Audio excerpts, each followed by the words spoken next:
Hey everybody, welcome to Lore Friday for August 21, 2020.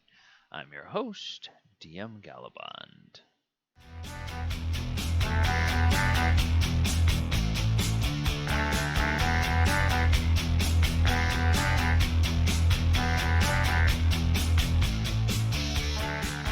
Alright, today on Lore Friday we are continuing our look into the adventures that make up the Princes of the Apocalypse campaign. And we are going to be looking at the I swear, Mr. Judge, we at Wizards of the Coast did not mean any copyright infringement when we used the name Tremors for this particular encounter. Because this really is, it's a mini adventure that's really more of an encounter, and it's a flavor thing, but it's unique enough and set apart enough that I think it's a good little element to talk about that you might use in a homebrew campaign of your own. So let's go ahead and flip over and talk about this particular little uh, little item here. All right, so Tremors. This is an encounter that happens while you are bumping around in the Somber Hills when you are between destinations. And it's something that happens that you can throw out as kind of a random encounter, but it's not so random because it's illustrative of the kind of effect on the natural world that the presence of the cult of elemental evil is having. And this is where you get this idea that I think that can be really helpful to put into a campaign of your own. So basically, what happens is there's minor earthquakes, and the characters notice these minor earthquakes, and then one of these earthquakes happens, and out of the ground come bursting a couple of ankegs, which are these burrowing, gigantic insect-like things that will then attack you and can be kind of nasty. Now, this is keyed for fourth level encounter, or an encounter that's keyed for fourth level adventurers based on the number and strength of the kegs. So, uh, you know, you can add more or add fewer to taste, depending on what the level of your party is and what kind of adventure you are running.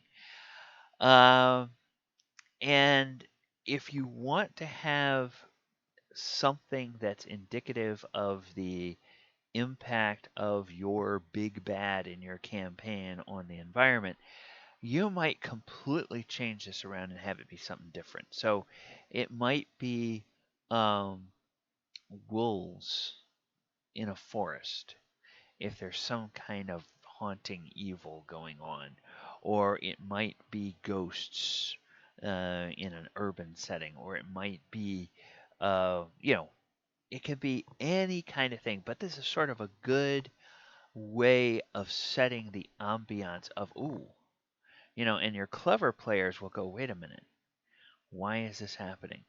And is this related to something or is it not related to something?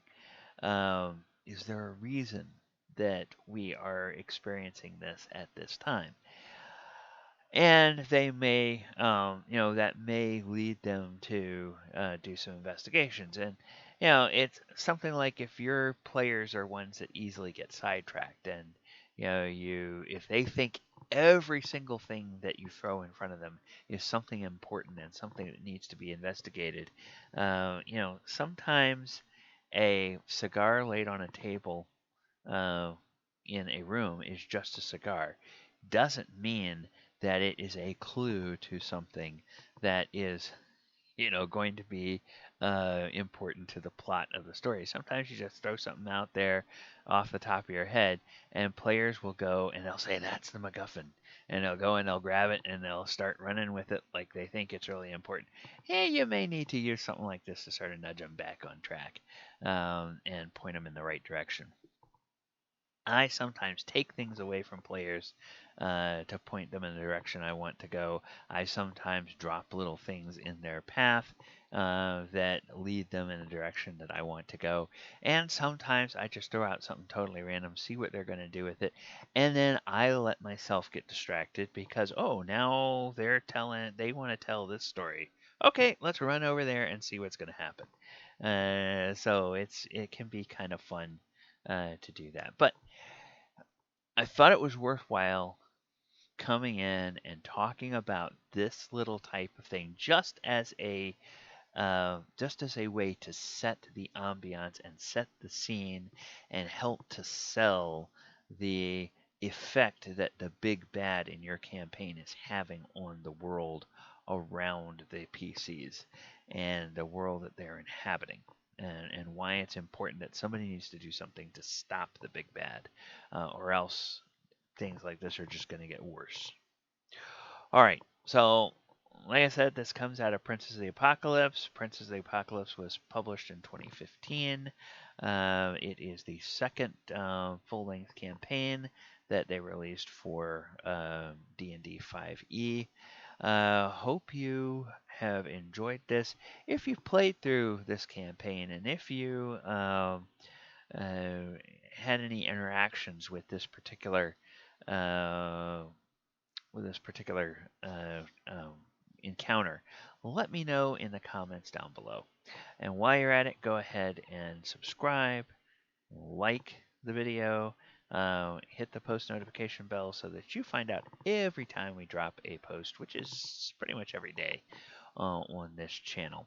In the description down below, you'll find out how you can follow me on social media and on Twitch and all the other things that I do, and you can look at all the playlists I have and all the other videos that I have up on the channel. Getting, I believe, somewhere between 100 and 150 videos. That depends on how many of them are still awaiting to be to have the details added and actually finally and fully published by the time you get to look at this particular video. Hello, future people. All right. Well, that's going to do it for Lore Friday. Everybody take care. Hope we'll see you back here next week. And check out the daily content that we have on the channel. And that's going to do it for me. So good night, everybody.